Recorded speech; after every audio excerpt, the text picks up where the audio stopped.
Hey bro. আচ্ছা আগাই এটা একটু রাইড করে তারপর আমরা ইভালুয়েট করি। এটা দিয়ে যাবো, আসার সময় এটা দিয়ে আসবো, তাহলে আমাদের মধ্যে একটা ইয়ে হবে, কি হবে, কম্পারিজন হবে।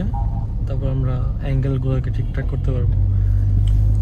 তোমার কি মাথায় ওয়েট ফিল করতেছো না? হ্যাঁ অবশ্যই ওয়েট ফিল করতেছি। এটা আবার গোপ্রো হলে এতটা ওয়েট থাকতো না, তাই না? গোপ্রো তো অনেক লাইট ওয়েট সম্ভবত। তুমি নিছো হাতে?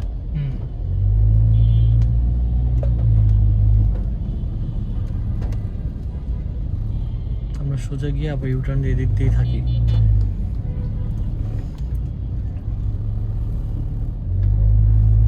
So bro, say something. বেশি পড়ছে।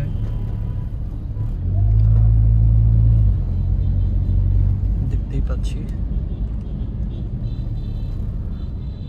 another bro.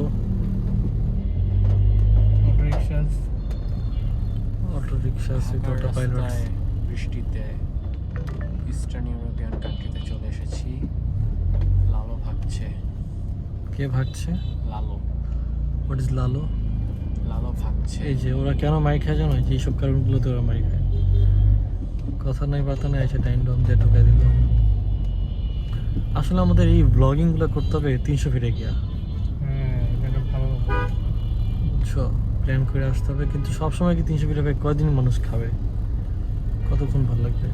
এটা কি এইচডি দিছো না 4K দিছো? 60 fps। আই হোপ সো 30 হইতে পারে। ব্যাক সাইড টিল্ট হয়েছে না মাথা, দেখতো এই দিক থেকে। হ্যাঁ আমার তো তাই লাগছে। একটু সোজা করতে দিস। এটা কি মানে মাউন্টটা এটা কি tilt হয়? অ্যাডজাস্টমেন্টের জন্য? টিল্ট হয় না। না টিল্ট হয় না, মাউন্ট অ্যাডজাস্টমেন্টের কোনো বিষয় এসে থাকতে পারে। ঠিক আছে মডারেটলি। এখন ঠিক আছে। তাহলে এটা ব্যালেন্সের জন্য হয়েছিল মনে হয়। তোমার এক্সট্রা যে 200 গ্রাম ওয়েট ভাইয়া, কোথায়? প্যারা লাগতেছে না তোমার? ফোরহেডে একটু প্যারা লাগতেছে। ফোরহেডে মনে হইতেছে যে একটু মানে এই জায়গাটায় মনে হচ্ছে একটু প্রেশার ফিল করতেছি। চোখের উপরে একটা হালকা প্রেশার ফেলতেছে। তারপর আমার মনে হয় যে কিছু না থাকার থেকে কিছু থাকা ভালো। এটা প্লাস ড্যাশ ক্যাম। কন্টেন্ট তো আসতেছি চারপাশ থেকে। কন্টেন্ট আসতেছে। কন্টেন্ট ছিল। হ্যাঁ ড্যাশ ক্যামের থেকে আবার পপটা ভালো, বেশি জোস হয়। হাউ ইউ ড্রাইভ পিপল সে।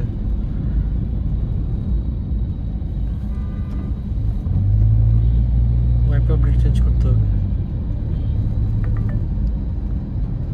ইংলিশের সেকশনটা মিলায় দাও। হ্যাঁ আল্লাহ ইংলিশের সেকশনটা মিলায় দাও। ইনফ্যাক্ট আমরা কিন্তু এটা এডিট করে আমাদের পেজে আপলোড দিব, যে আমাদের প্রপ মেকিং এর স্টার্টিংগুলো কিরকম ছিল বা বিহাইন্ড দ্য সিন কেমন ছিল, তাই না? কি এটা আবার কি? ব্লুপার্স না, এটা বিহাইন্ড দ্য সিনই। এই একই বিহাইন্ড দ্য সিন। ব্লুপার্স তো একটু মনে হয় মেস আপ করলে দেয় ওগুলো, তাই না? আমাদের ইনিশিয়াল ব্যাকের দ্বারা ব্যাকা মেসআপ। তাও ঠিক ঠিক আছে, ব্লুপার্সই। কথা হচ্ছে এমনি রেকর্ড কতক্ষণ করা যাবে? You finish storage. তার চেয়ে বেশি কথা মানে তার চেয়ে বড় ব্যাপার হচ্ছে এভাবে কষালে কতক্ষণ রাখা যাবে মাথায় জিনিসটা। হচ্ছে বড়। এই জন্যই মানে মানুষ চেস্ট মাউন্টটা কেনে। চেস্ট মাউন্ট যেগুলো অনেক বেশি ক্লোজ হয়ে যায় না, মানে চেস্টটা তো এখানে থাকে নাকি এখানে থাকে? এটা আমি চিন্তা করছি, এখান থেকে রেকর্ড হলে তো খালি ড্যাশবোর্ড দেখা যায়। সেটাই, জাস্ট এইটা আসবে ওই উপরে। রাতুল ভাই হচ্ছে আবার ওনার গাড়িতে হচ্ছে উইন্ড আছে প্যানোরামিক সানরুফ, এখানে হচ্ছে সাকশন কাপ দিয়ে এখানে লাগা রাখে, এখান থেকে রেকর্ড হইতে থাকে। আর একটা মাউন্ট দেখছি হচ্ছে তোমার হেডরেস্টের সাথে, এখান দিয়ে অ্যাডজাস্ট করা যায়।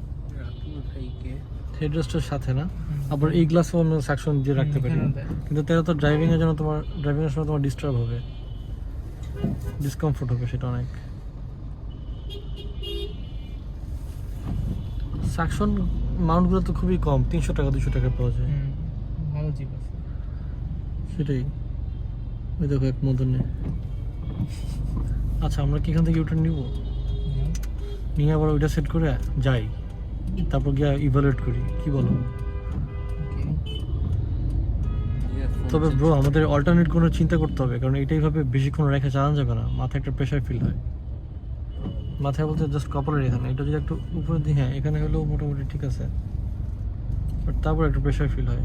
সানরুফ থাকলে একটা সাকশন কাপ সানরুফ তো আমার ওই গাড়িতে আছে। অ্যাকচুয়ালি আছে, ওটা দিয়ে যখন করো তখন আবার ওই মাউন্টে রাখতে পারবা। Section mountain. ওটা স্টেবল থাকে অনেক, না পিওভি বাট অনেক স্টেবল। বাট আমার ম্যাক্সিমাম টাইম তো এইটা আর নিশান সানিটা চালানো হয়। তাহলে একটা চিন্তা করতে হবে। হ্যাঁ একটা অল্টারনেট চিন্তা মাথায় রাখো তো ব্রো।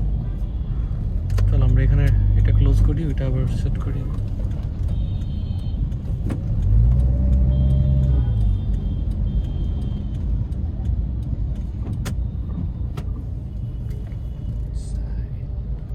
পোলাপান কি গোপ্রো দিয়ে করে সবাই, আইফোন দিয়েও তো করে। আইফোন দিয়েও করে, এখন কেমনে যে করে এই জিনিসটা একটু খোঁজ লাগাইতে হবে আজকে। যা তুমি আমাকে হেল্প করে দেবো ব্যাপারটা।